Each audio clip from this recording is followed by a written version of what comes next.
बिस्मिल्लाहिर्रहमानिर्रहीम अस्सलाम वालेकुम नाज़रीन, आप सबका क्या हाल है। मैं उम्मीद करता हूँ कि आप सब खैरियत से होंगे। तो काफ़ी लड़कियाँ ऐसी हैं जो छठी से 10वीं तक स्कूल में पढ़ती हैं। गवर्नमेंट ने उनको वजीफ़ा जारी किया हुआ है जो ज़ेवर तालीम प्रोग्राम में शामिल है।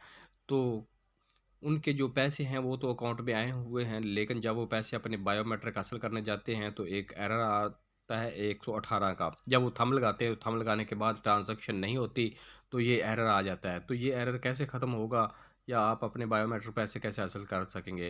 तो हम इस पर तफ़सील से बात करते हैं। इससे पहले आपसे छोटी-सी रिक्वेस्ट है कि अगर आप मेरे चैनल पर पहली दफ़ा तशरीफ़ लाएँ तो मेरे चैनल को लाज़मी सब्सक्राइब, लाइक और साथ वाली बेल आइकन को ऑल पर प्रेस कर दें, ताकि हर आने वाली वीडियो का नोटिफिकेशन आपको बर वक्त मिलता रहे। क्योंकि मैं बेहतरीन इनकम सपोर्ट प्रोग्राम, खिदमत कार्ड, स्कूल वजीफा कार्ड, बाहिम्मत बुजुर्ग कार्ड और माजूर कार्ड के हवाले से जो भी नई अपडेट होती है इसके बारे में वीडियो अपलोड करता रहता हूँ। तो चलते हैं वीडियो की तरफ।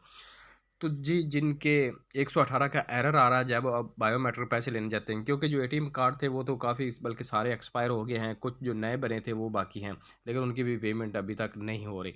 तो कुछ के अकाउंट जो हैं वो ब्लॉक है और प्रूफ ऑफ लाइफ भी लोगों ने करवाई है, लेकिन फिर भी उनके जो अभी तक अकाउंट वैसे के वैसे आ रहा है।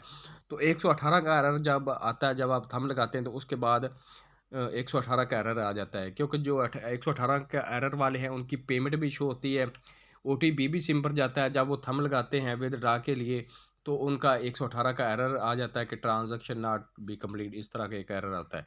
तो इसका हल ये है कि आप पंजाब बैंक, आपने जो तहसील या ज़िला जिसमें आप रहते हैं उसकी मेन ब्रांच पंजाब बैंक में अपना शनाख्ती कार्ड लेकर जाना है। अगर आपके पास वो एक्सपायरी कार्ड भी है, एटीएम कार्ड, तो वो भी आप साथ लेते जाएँ।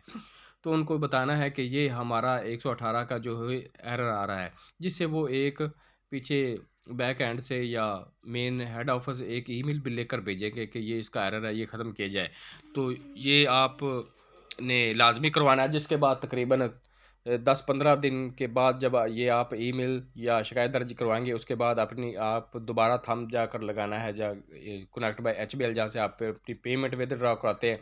क्योंकि ये पेमेंट जहाँ से मिलती है ये कनेक्ट बाय एचबीएल के एजेंट से मिलती है, जो एहसास कफ़ालत बेनज़ीर इनकम सपोर्ट के पैसे देते हैं, वहाँ से ये पेमेंट आप ले सकते हैं। तो ब जब आप दोबारा थंब लगाएँगे तो आपकी पेमेंट विथड्रॉ हो जाएगी। तो एक बात, आपने जब आप पेमेंट लेने जाना है तो अपनी सिम भी साथ लेकर जाना है। चाहे वो ज़ोन की हो, जो भी नेटवर्क की हो, जिस पर ओटीपी जाता है। सिम और शनाख्ती कार्ड, ये चीज़ें आपने साथ लेकर जानी हैं।